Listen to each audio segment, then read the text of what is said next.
Siklus hidup hewan. Assalamualaikum warahmatullahi wabarakatuh.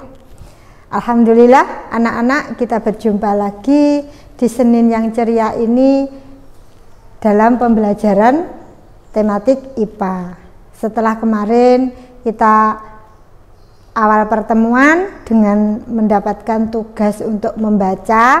Nah, hari ini kita akan membahas tentang siklus hidup hewan masuk buku Bupena 4C.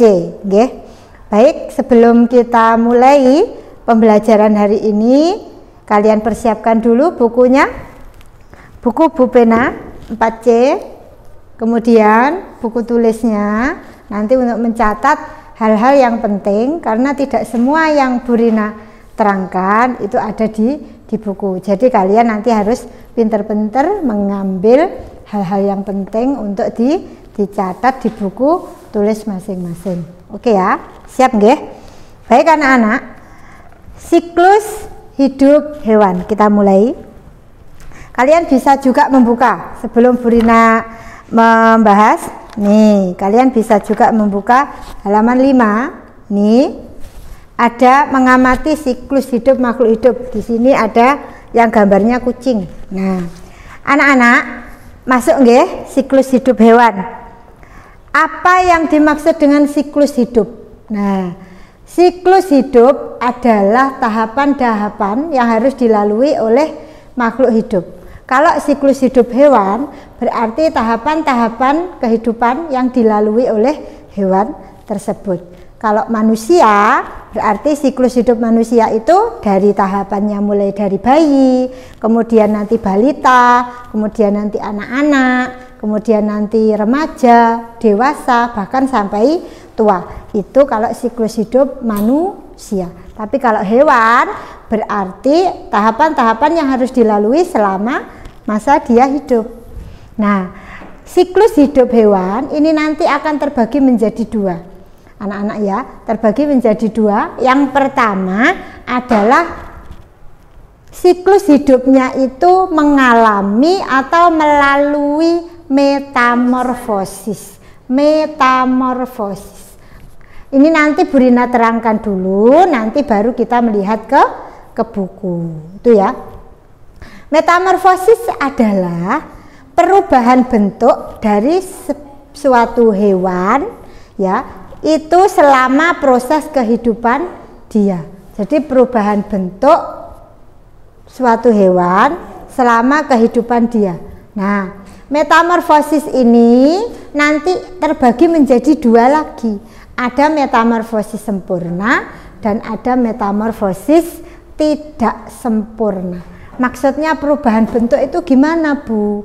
Jadi untuk hewan itu ada beberapa hewan yang mengalami perubahan bentuk dalam kehidupannya. Nah, ini langsung kita masuk ke bagian A dulu. Metamorfosis sempurna. Nah, metamorfosis sempurna ini adalah hewan-hewan yang mengalami perubahan bentuk secara signifikan, atau bisa dikatakan antara anak dan induk itu bentuknya tidak sama. Contohnya kupu-kupu. Kupu-kupu itu kecilnya atau anaknya apa? Bukan anak kupu-kupu ya. Kupu-kupu itu nanti bertelur. Telur ini akan menjadi ulat atau larva. Setelah larva itu akan berkembang menjadi kepompong atau pupa. Setelah itu baru nanti akan menjadi kupu-kupu. Itu satu hewan, tetapi mengalami perubahan bentuk yang sangat berbeda dari anak ke dewasa. Padahal itu satu hewan. Nah, inilah yang disebut dengan proses metamorfosis. Nah, metamorfosis sempurna itu ciri-cirinya yaitu melalui tahapan larva dan pupa. Kalau nanti ada hewan yang mengalami metamorfosis tetapi tidak melalui larva dan pupa, berarti metamorfosisnya tidak sempurna. Ya, jadi kembali ke metamorfosis sempurna. Ini contohnya ada kupu-kupu, kemudian ada kodok atau katak, kemudian ada lalat, ya, kemudian ada nyamuk, itu, ya, itu. Kalau untuk selanjutnya B, metamorfosis tidak sempurna. Bagaimana, Bu? Perubahan bentuk pada hewan tersebut yang mengalami metamorfosis tidak sempurna, yaitu perubahan bentuknya tidak terlalu signifikan atau tidak terlalu mencolok. Ya, contohnya ada kecoa dan belalang. Mengalami perubahan bentuk tetapi hanya sedikit. Bagaimana? Kita contohkan dari kecoa. Siklus hidup dari kecoa bagaimana? Yang pertama ada telur, kemudian setelah telur ada anak kecoa atau disebut dengan nimfa.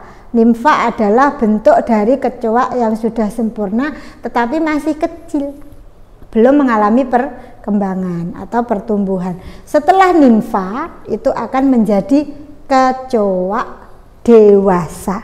Oke, untuk lebih jelasnya coba dilihat halaman berapa tadi? Halaman 6, nggih. Bentar, ini. Ya, halaman 6, 7, 8, halaman 10 anak-anak. Nah, di sini ada perbandingan nih ya. Ini Bu Rina dekatkan. Mencirikan siklus hidup serangga. Nah, di sini dicontohkan ada kupu-kupu dan ada belalang. Setelah Bu Rina terangkan tadi, kupu-kupu ini masuk metamorfosis sempurna. Sedangkan untuk belalang metamorfosis tidak sempurna. Perbedaannya apa?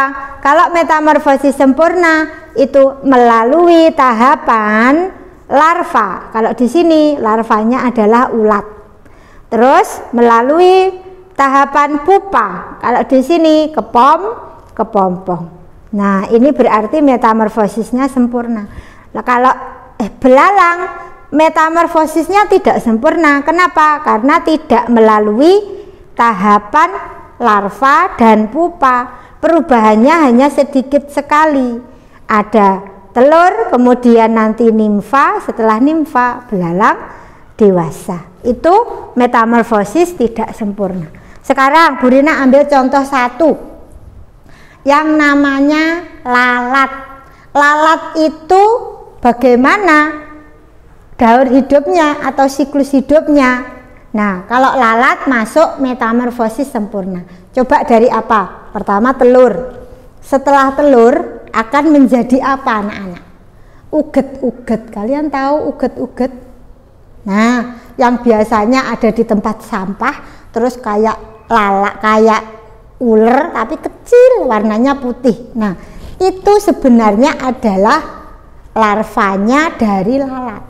Setelah itu nanti akan melalui tahapan pupa. Biasanya ini warnanya coklat, bentuknya seperti telur coklat. Sebenarnya itu adalah kepompongnya lalat. Setelah itu akan timbul atau muncullah lalat. Jadi lalat ini sebenarnya anak lalat itu adalah uget-uget. Tahu kan kalian? Nah, sering toh di buah mungkin kalian melihat seperti ulat di tempat sampah banyak. Itu sebenarnya adalah tahapan dari metamorfosis lalat. Larvanya dari lalat sampai nanti membentuk sempurna lalat. Itu ya. Nah, tadi Bu Rina jelaskan siklus hidup hewan itu terbagi dua. Yang pertama mengalami metamorfosis, yang kedua tidak mengalami metamorfosis. Yang mengalami metamorfosis sudah jelas, yang kedua tidak mengalami metamorfosis. Bagaimana Bu? Jadi hewan yang tidak mengalami proses metamorfosis ini dari kecil lahir sampai dewasa bentuknya sama. hanya itu nanti mengalami pertumbuhan dan perkembangan.